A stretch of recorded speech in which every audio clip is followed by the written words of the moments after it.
The metallic voice announcing flight departures echoed through Terminal 3 as I stood there, frozen, staring at the empty space where Harrison had been standing just moments ago.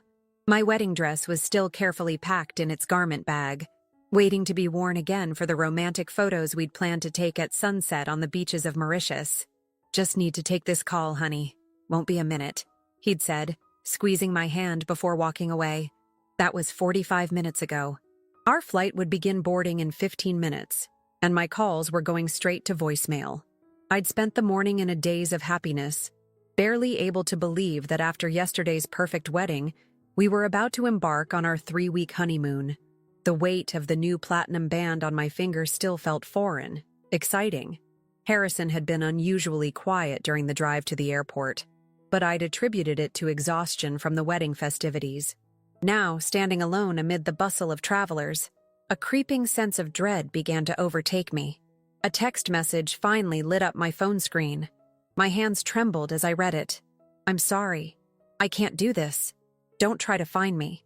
The ground seemed to tilt beneath my feet. A nearby couple shot concerned glances my way as I gripped the handle of my carry-on luggage for support. The same luggage Harrison and I had picked out together, matching sets in deep burgundy, because he'd said it would be easy to spot. Final boarding call for flight BA-269 to Mauritius. The announcement cut through my thoughts. Our flight.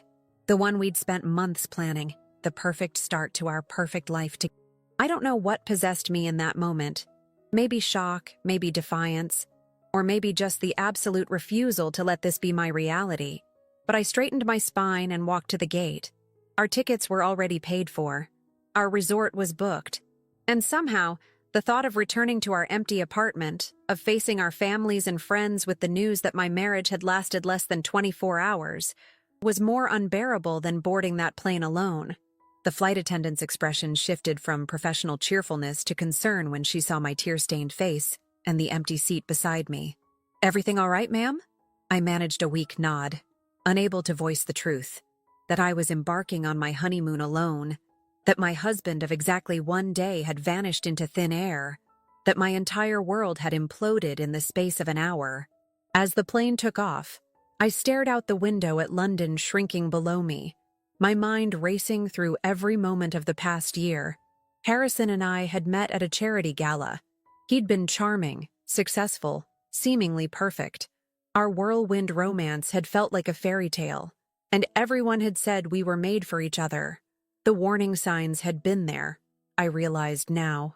The calls he'd taken private, the mysterious work meetings, the way he'd sometimes grow distant before showering me with affection again, but nothing could have prepared me for this. As the plane crossed over the English Channel, my phone regained signal momentarily and another message came through. This one made my blood run cold.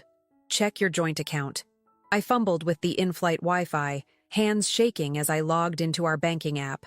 The account we'd opened together 3 months ago, the one where we'd been saving for our future home, showed a balance of 0. Every penny, including my inheritance from my grandmother, was gone. The realization hit me like a physical blow. I wasn't just abandoned. I was alone, betrayed, and financially devastated at 35,000 feet, heading to a luxury resort in Mauritius that suddenly felt like a cruel joke. I ordered a gin and tonic, my first alcoholic drink since the wedding toast yesterday. As I sipped it, trying to steady my nerves, I made a decision.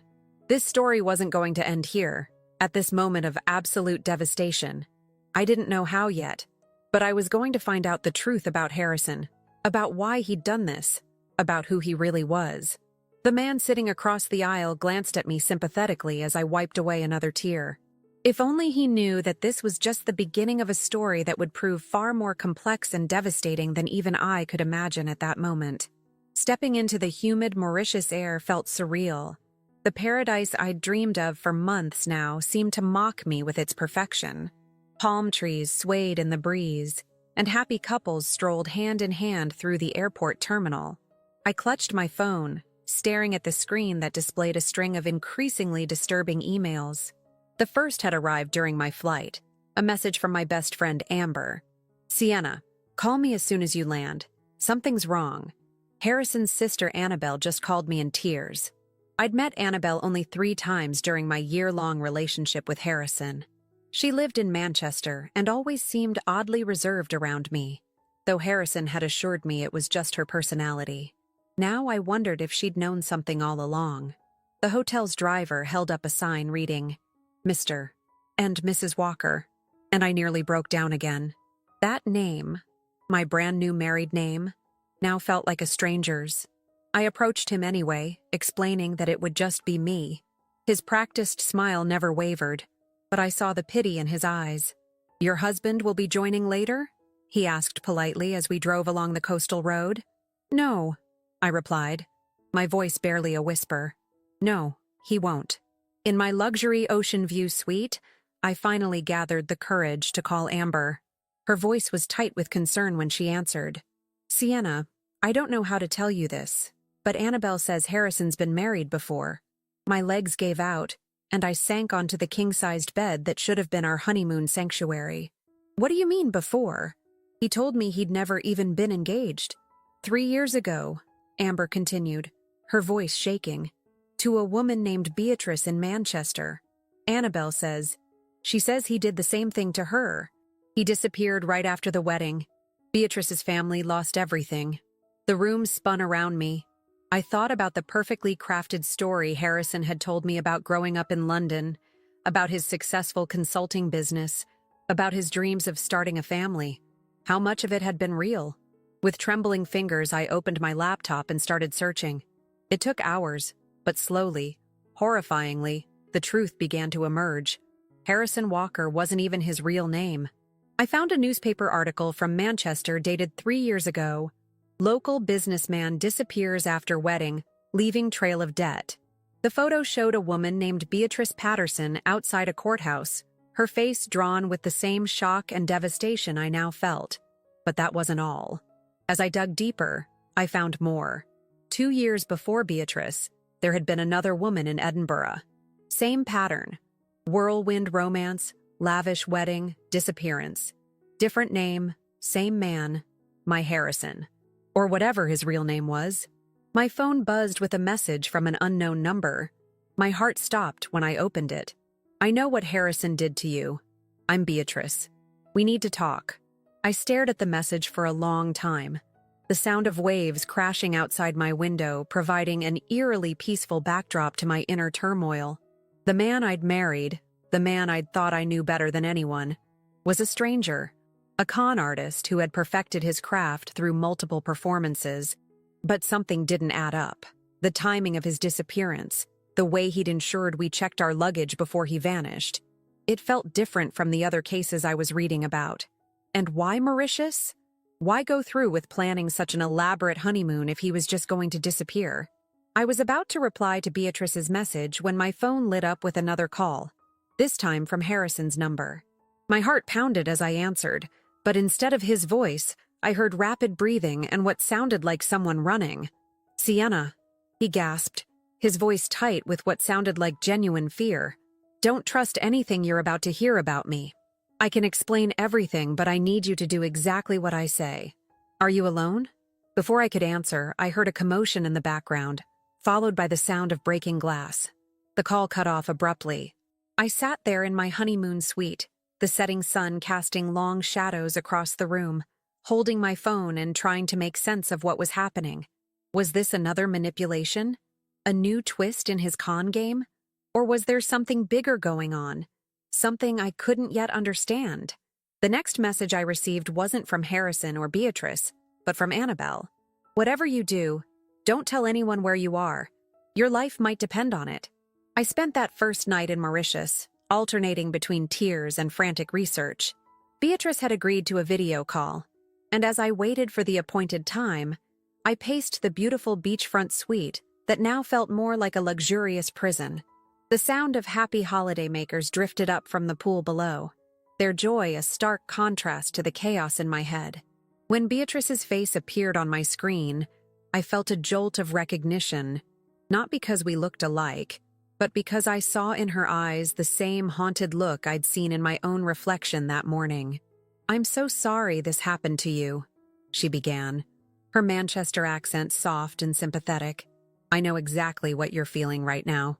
But as she began telling her story, I realized something wasn't adding up. The Harrison she described, a brash, materialistic man who swept her off her feet with expensive gifts and grand gestures, seemed like a completely different person from the quiet, thoughtful man I'd fallen in love with. He was always showing off his wealth, Beatrice continued, taking me to the finest restaurants, buying me jewelry. Is that how he was with you? I shook my head slowly. No. Harrison, my Harrison. He was different.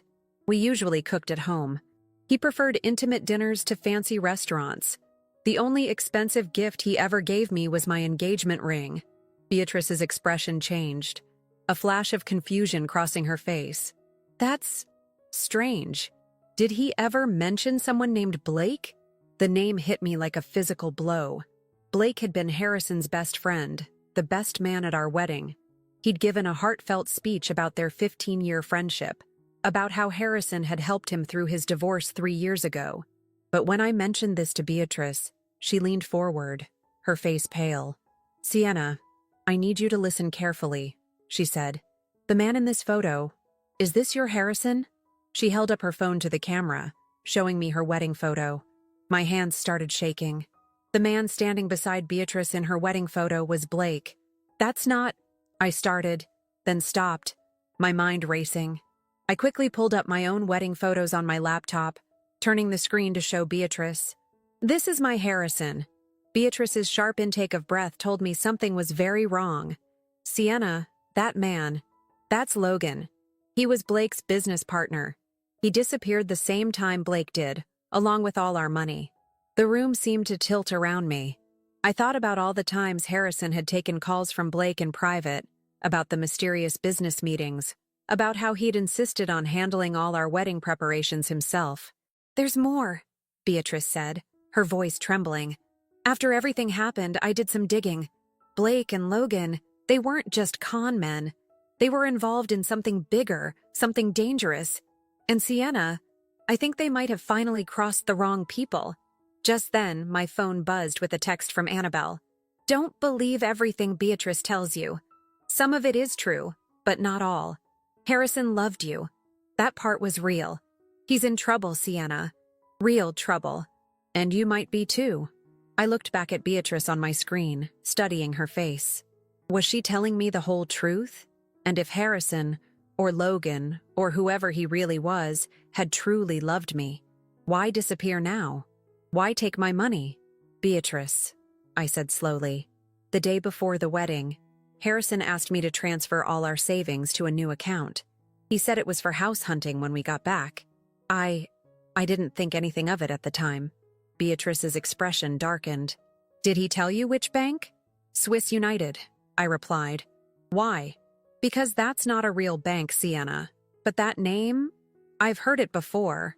It's connected to someone very dangerous. Someone Blake and Logan were terrified of. Before she could continue, my room phone rang, making me jump. It was the front desk. Mrs. Walker, there's a gentleman here asking for you. He says he's your brother-in-law. My heart started racing. I don't have a brother-in-law. There was a pause on the line. He's quite insistent, madam. He says it's about your husband's safety. I looked back at Beatrice on my laptop screen. She had gone pale. Sienna, she whispered, get out of there, now. I grabbed my passport and phone, shoving them into my purse. What about my luggage? Leave it, Beatrice said urgently. There's a back entrance through the service area. I stayed at that resort once. Get to the beach. There are always people there. I'm calling someone I know in Mauritius right now. He'll help you. As I slipped out of my room, I heard the elevator ding at the end of the hall. Male voices emerged, speaking in low, urgent tones. I turned and ran the other way, toward the service entrance, my heart pounding. My phone buzzed again. Another message from Harrison. Whatever you do, don't let them find you. I'm sorry for everything, but this isn't what you think. Trust no one until I can reach you again. As I pushed through the service door and into the humid evening air, I realized I was now running from something, but I had no idea what. All I knew was that my honeymoon had turned into something far more terrifying than just a story of betrayal. The sound of footsteps behind me sent me sprinting toward the crowded beach, my wedding ring catching the last rays of the setting sun.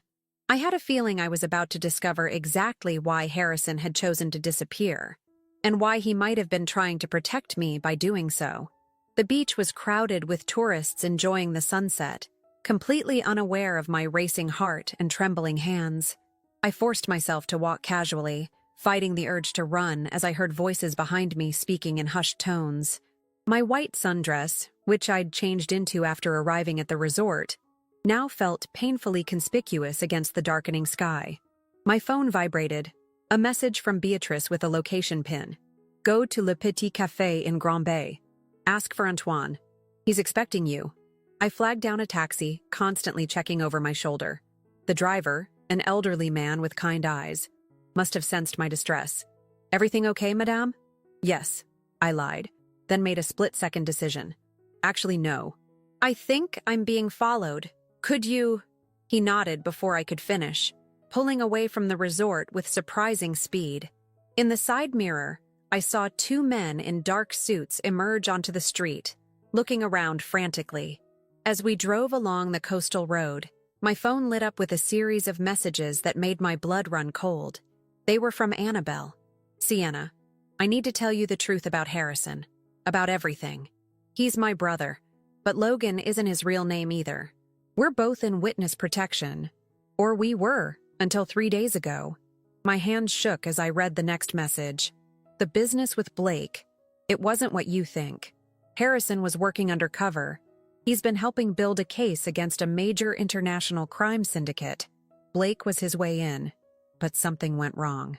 The taxi wound through narrow streets lined with colorful buildings, finally pulling up outside a small cafe with peeling blue paint.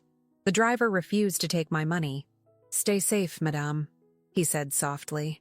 Inside Le Petit Café, a man I assumed was Antoine led me to a back room that looked like it hadn't been redecorated since the 1970s.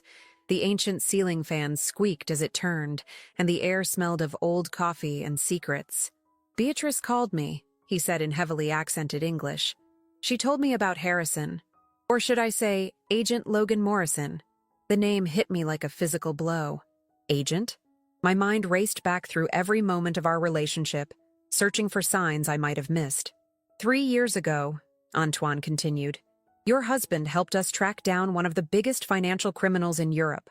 Blake was his partner in the operation. They got close to the target, but something went wrong. The target figured out they were undercover agents. Blake disappeared. We thought he was dead. I sank into a worn leather chair, my legs no longer able to support me. But the wedding? Taking my money? Running away? Antoine's face softened. The money isn't gone, Sienna. It's being held in a secure account. Harrison transferred it to protect it, and you. 2 days before your wedding, we received intelligence that Blake had resurfaced. He's working for them now, and he knows everything about you and Harrison. My phone buzzed again. Another message from Harrison. Sienna, if you're reading this, you're hopefully with Antoine by now. I'm sorry for leaving you like that, but they were watching the airport. They would have grabbed both of us if I hadn't created a diversion.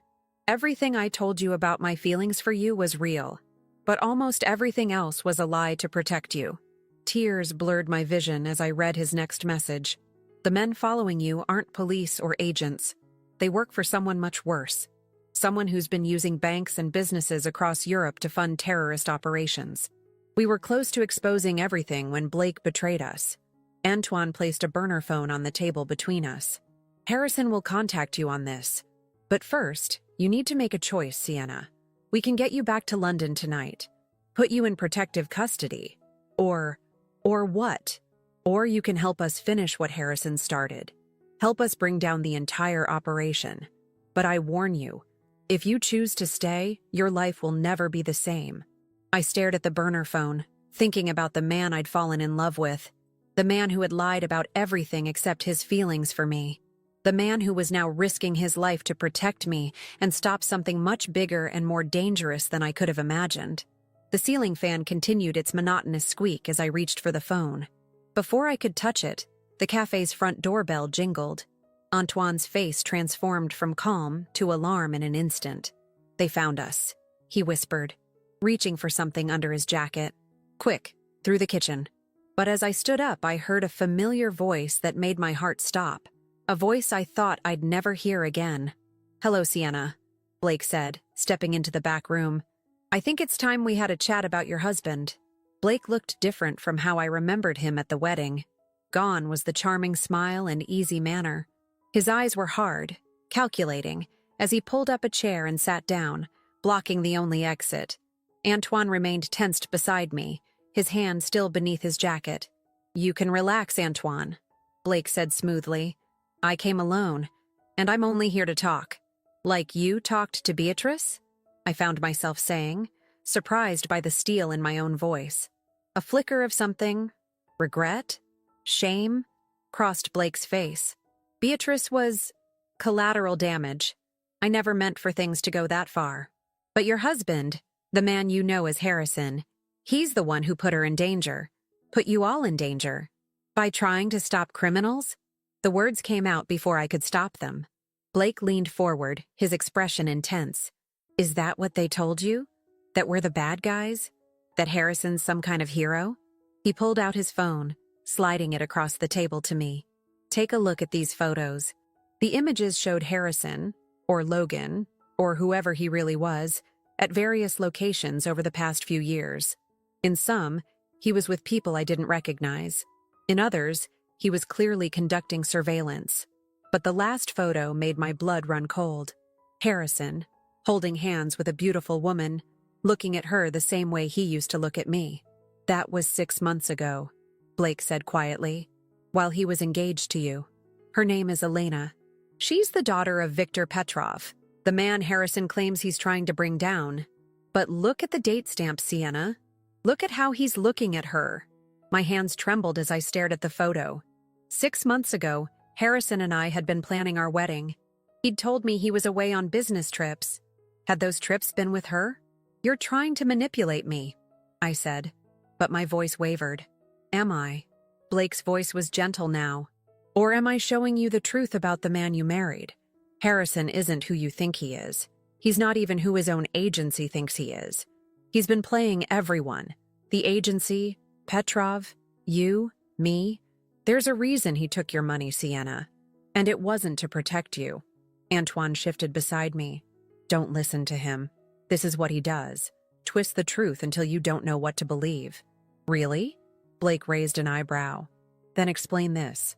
He pulled out another phone, Harrison's phone, the one he'd been using at the airport. I found this after he ran. Check his messages with Elena. I shouldn't have looked. Every instinct told me not to, but I had to know. The messages went back months. They were intimate, loving. Plans for a future together. Plans that had nothing to do with any investigation. He's been working with Petrov all along, Blake continued. The agency investigation was his cover.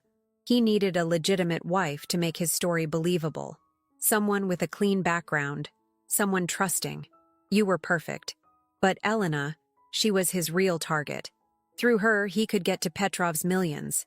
The money he took from you? It's just the beginning. My mind raced back through every moment with Harrison.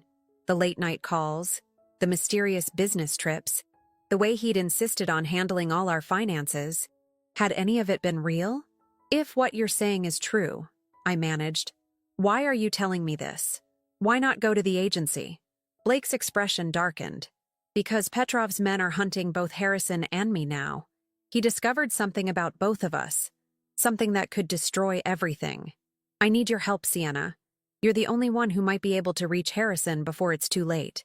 Too late for what? Elena's dead. Blake's words fell like stones in the quiet room.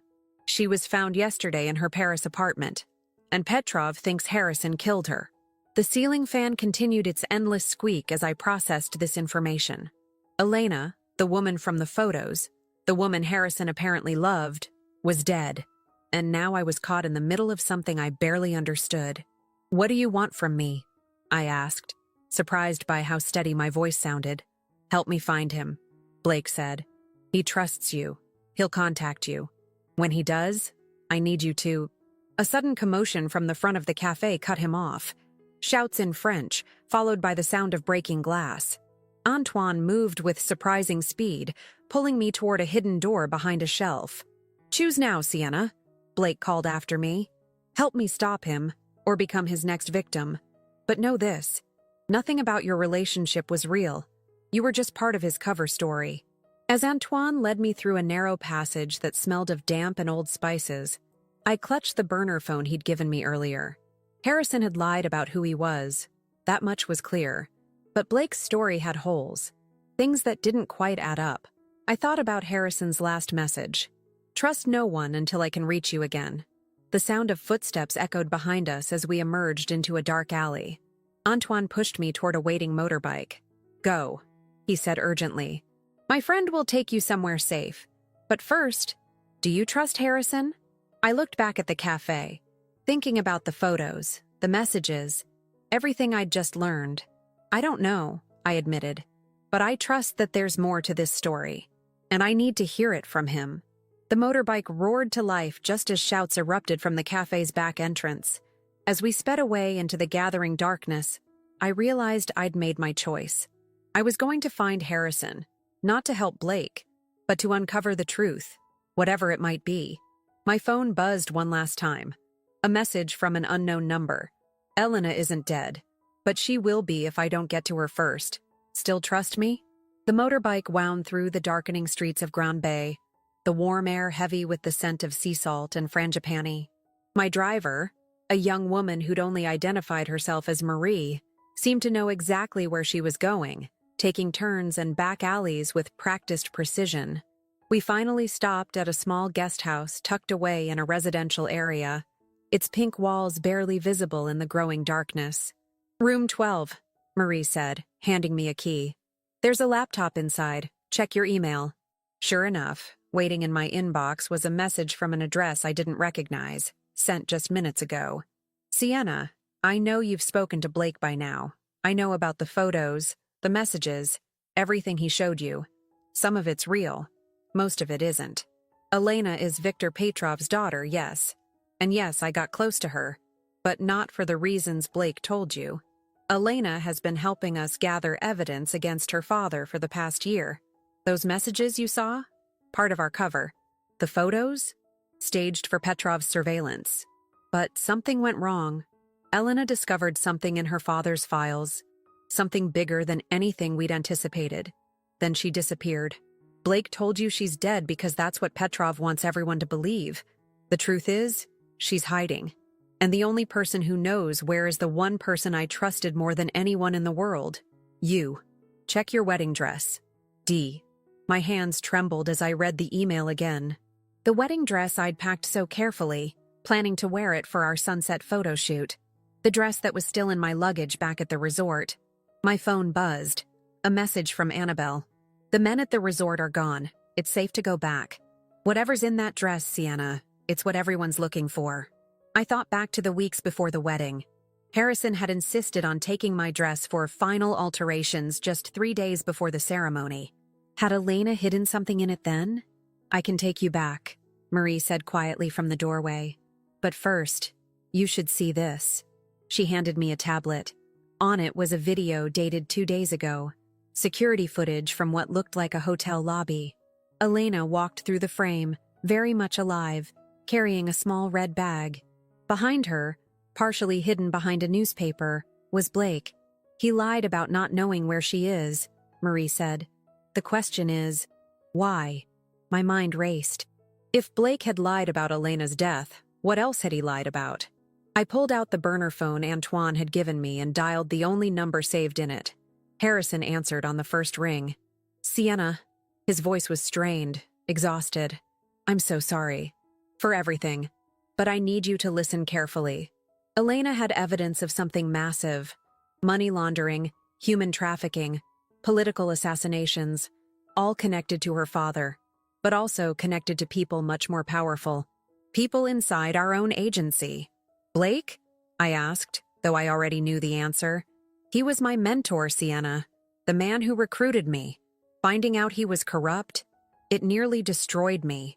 When Elena discovered his involvement, we knew we had to act fast.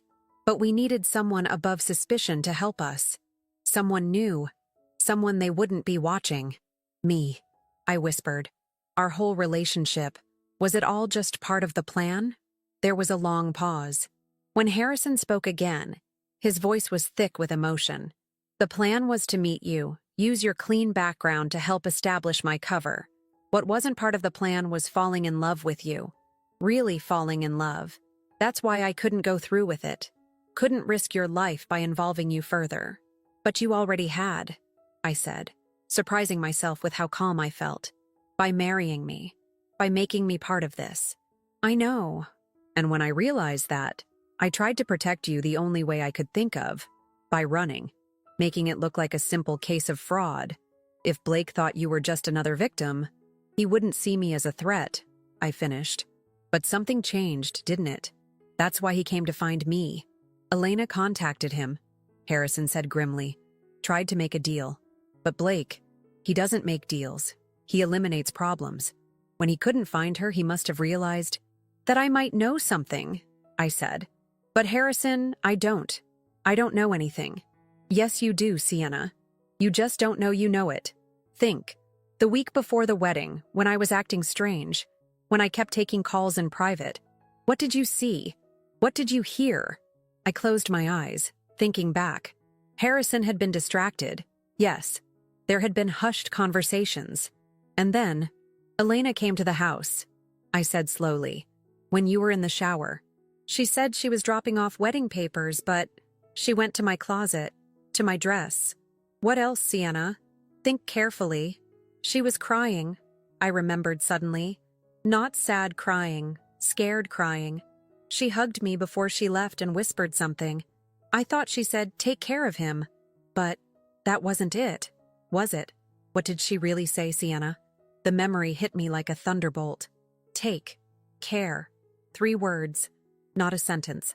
She was telling me about a safe in Lake Geneva. The dress? There's a key sewn into it, isn't there? Not a key, Harrison said quietly. The code, written on a microchip sewn into the hem. Elena split the evidence into 3 parts. The physical documents are in the safe. The access codes are in your dress. And the safe's location is with Elena, I finished. That's why Blake couldn't just kill her. He needs all 3 pieces. Suddenly, Marie burst into the room. We need to go, now. Someone just reported your location to Petrov's men. As I grabbed my purse, Harrison's voice became urgent. Sienna, listen to me. I can't protect you anymore. But I know you. You're stronger than anyone realizes. Smarter. The night I met you, you solved that impossible riddle at the charity gala. The one even Blake couldn't figure out. That's when I knew. Knew what? That if anyone could unravel this whole thing, it would be you. The question is, are you willing to try? Through the window I could see headlights approaching. Marie was already starting the motorbike. I had seconds to decide. Tell me what to do, I said. Find Elena, Harrison replied. But Sienna, don't trust anything else I tell you. From now on, trust only yourself. The line went dead as the first black SUV pulled up outside the guest house. As Marie and I slipped out the back, I realized that my honeymoon hadn't just been ruined. It had been transformed into something else entirely. A mission I never wanted, but one I now had to complete. Not for Harrison, not for Elena, but for myself, and for the truth I deserved to know. The resort's security cameras had been disabled. Marie's doing, she'd assured me, as we slipped back onto the property through a service entrance. My heart pounded as we approached my room, but the hallway was mercifully empty. The lock clicked open, and I stepped inside. My luggage was exactly where I'd left it, but something felt off. The room had been searched, professionally, methodically. Everything was in place, but slightly wrong, like a photo taken from a slightly different angle. They were looking for the dress, Marie whispered, standing guard at the door. I unzipped the garment bag with trembling fingers. The wedding dress, ivory silk and delicate lace, looked innocent enough. But as I ran my hands along the hem, I felt it, a barely perceptible thickness in one small section. We need to get it out, I said, reaching for the scissors from my toiletry kit. No time, Marie responded urgently. Someone's coming. We need to move. Now. I shoved the dress back in its bag and followed her out, my mind racing. The hem, the microchip, Elena's terrified face that day in my closet. It all meant something, but what? We made it to the hotel's beach entrance just as I heard familiar voices in the lobby. Blake, speaking to the hotel staff. My phone buzzed. Another message from Harrison. The charity gala where we met. It wasn't a coincidence. You were chosen. Your background in cryptography. Your work with that tech startup before it folded. Blake thought you were perfect. Just another failed entrepreneur who'd make a believable victim. But I saw something else in you that night. The way you solved that riddle. You saw patterns nobody else could see. I remembered that night clearly now. The riddle had been part of a fundraising game. Something about sequences and codes. I'd solved it almost immediately, while the other guests had struggled for hours. Marie, I said suddenly, I need paper and pen. Now. She handed me a small notebook from her pocket. My hands shook as I wrote out what I remembered of Elena's behavior that day in my closet. 3 words. Take care. But it wasn't just the words. It was how she'd said them. The pauses. The emphasis. It's not directions to a safe, I muttered, scribbling frantically. It's a cipher key. The pattern in the hem. It's not just a code, it's part of a sequence. Marie looked confused, but I was already pulling out my phone, Googling the charity gala from a year ago. The riddle had been about pattern recognition in seemingly random sequences. And now, looking at my wedding dress, I realized the decorative pattern in the lace wasn't just decorative.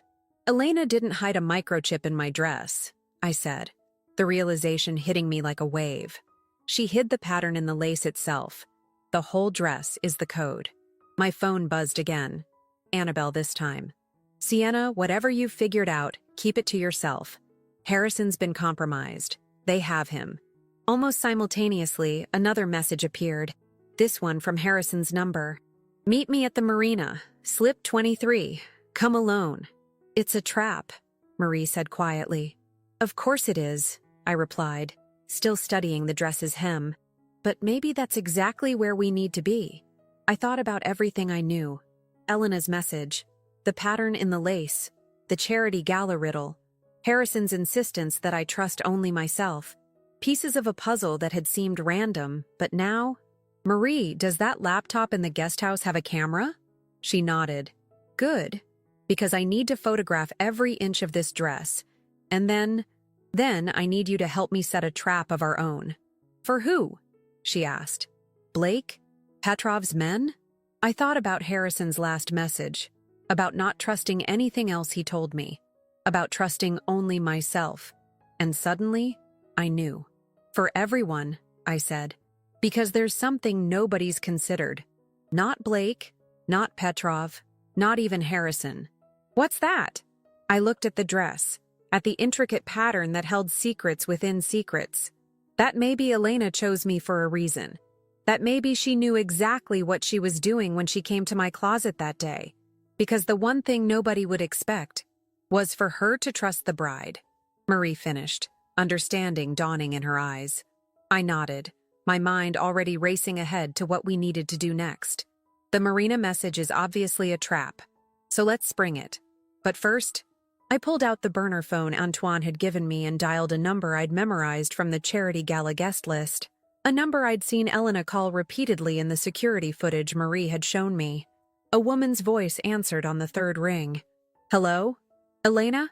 This is Sienna, and I think I've figured out what you were trying to tell me about the pattern.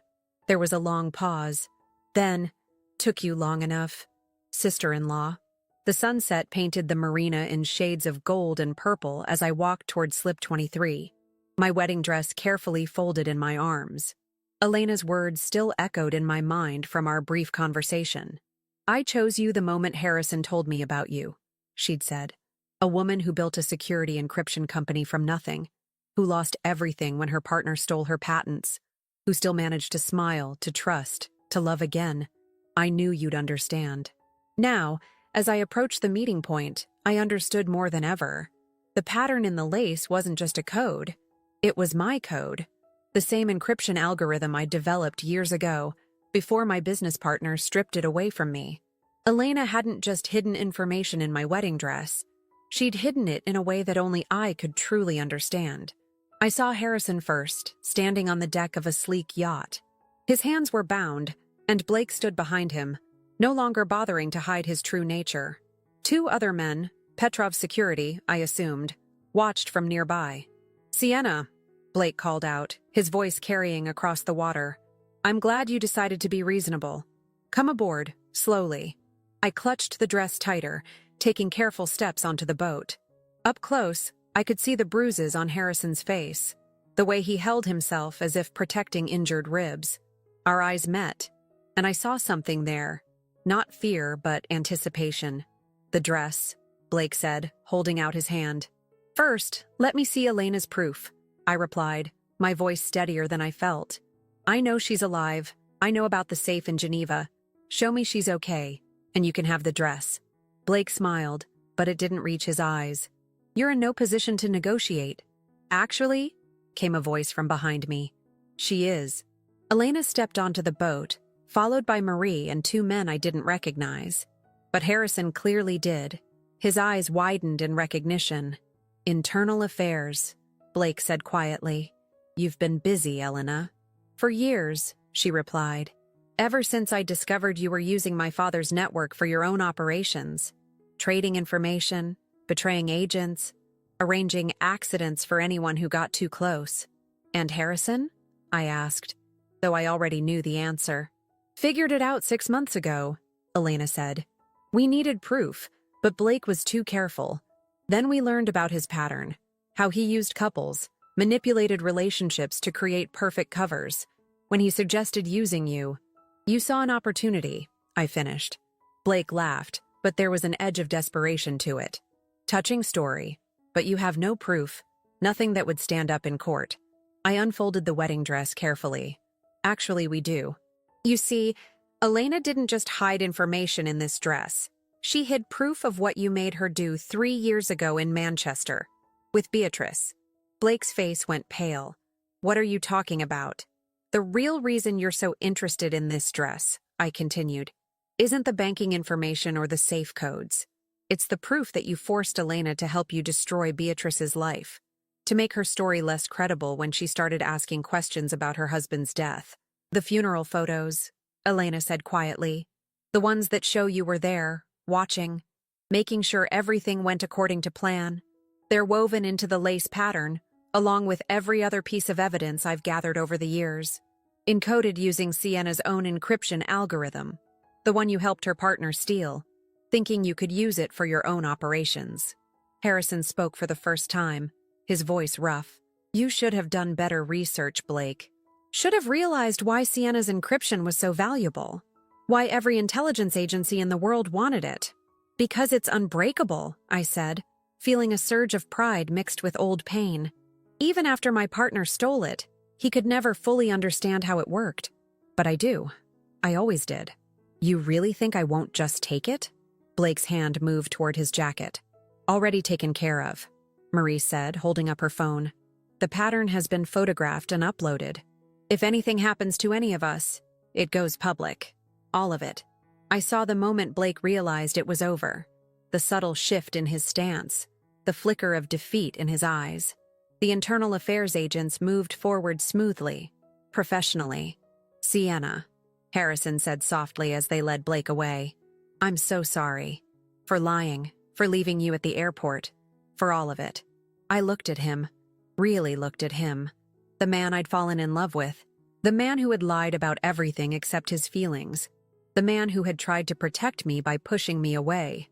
"You know," I said, "most couples have to wait years to face their first real crisis. We managed it in less than 24 hours of marriage." "Some honeymoon," he replied, a ghost of his old smile appearing. Elena stepped forward. "You have every right to walk away, Sienna.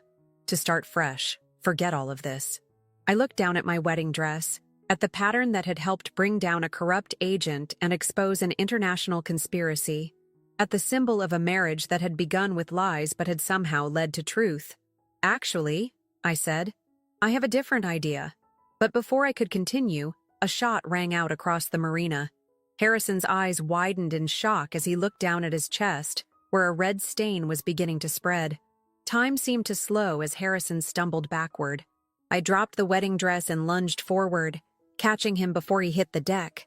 Behind us, I heard shouts, running footsteps, and another shot, this one from Marie's direction.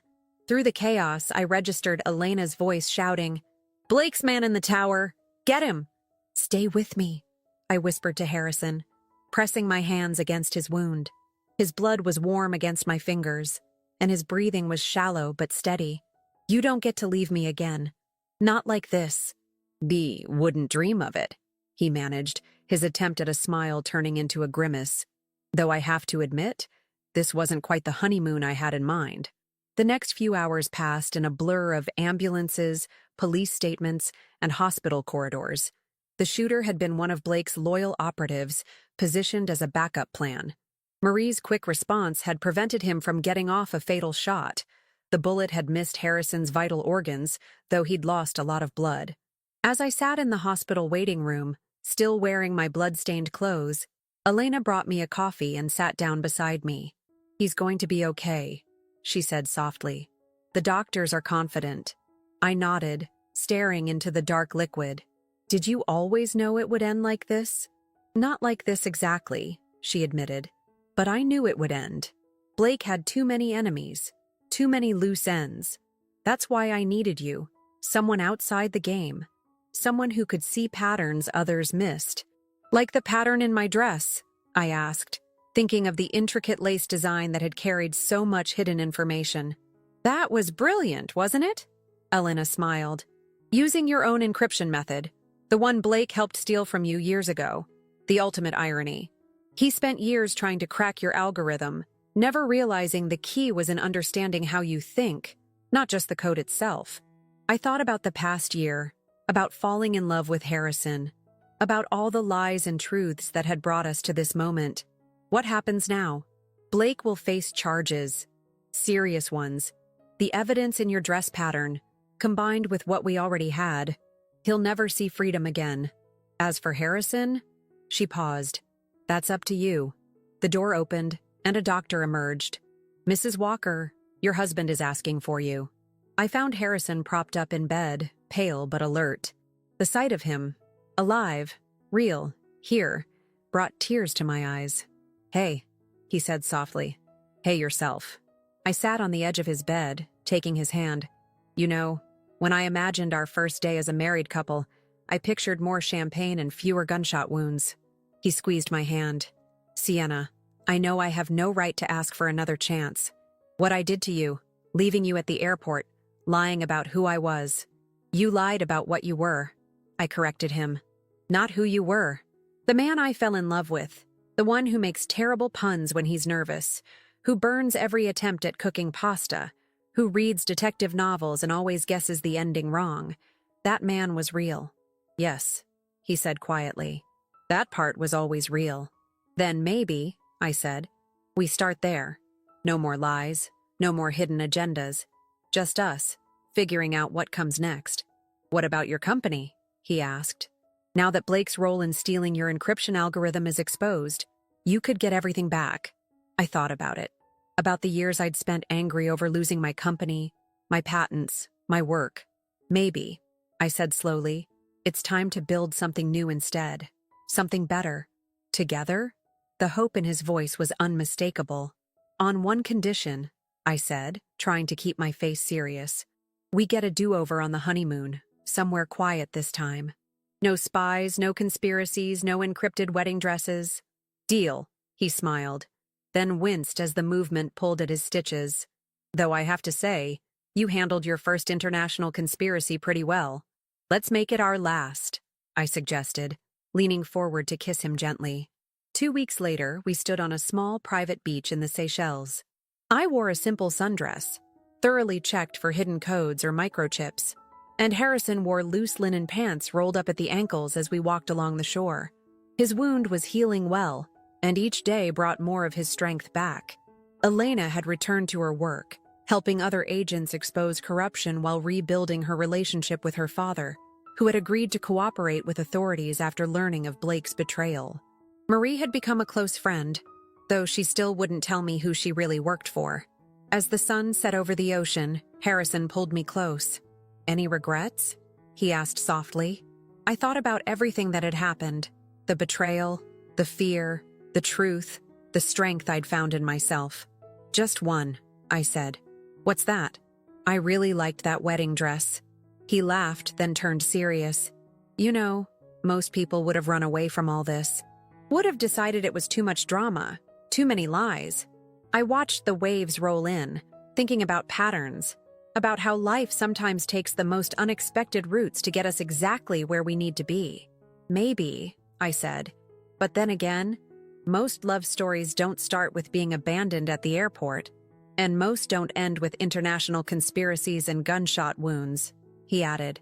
"No," I agreed, leaning into him as the last rays of sun painted the sky in brilliant colors. But then again, we were never going to be most people's kind of love story. Later that night, as we lay in our beachfront villa, I received one last text from Elena. "Looking for a partner in my new security consulting firm? Could use someone who knows how to crack impossible codes, and maybe teach others how to do the same." I showed the message to Harrison, who smiled. "What do you think?" I thought about patterns again, about how sometimes the worst moments in our lives lead us to exactly where we need to be, about how losing my company had led me to that charity gala, to Harrison, to this moment. "I think," I said, "that sometimes the best new beginnings come from the most unexpected endings." Harrison pulled me closer, and I felt his smile against my hair. Outside, the waves continued their eternal rhythm, and somewhere in a Swiss bank, a safe held secrets that would never need to be revealed. But the biggest secret, the one about how love can survive lies, betrayal, and even gunshot wounds, that one I would keep forever. After all, some patterns are meant to be broken, and some are meant to be transformed into something new entirely. Our love story might have started with an abandonment, but it had become something else, something stronger, truer, and far more interesting than any fairy tale ending could ever be.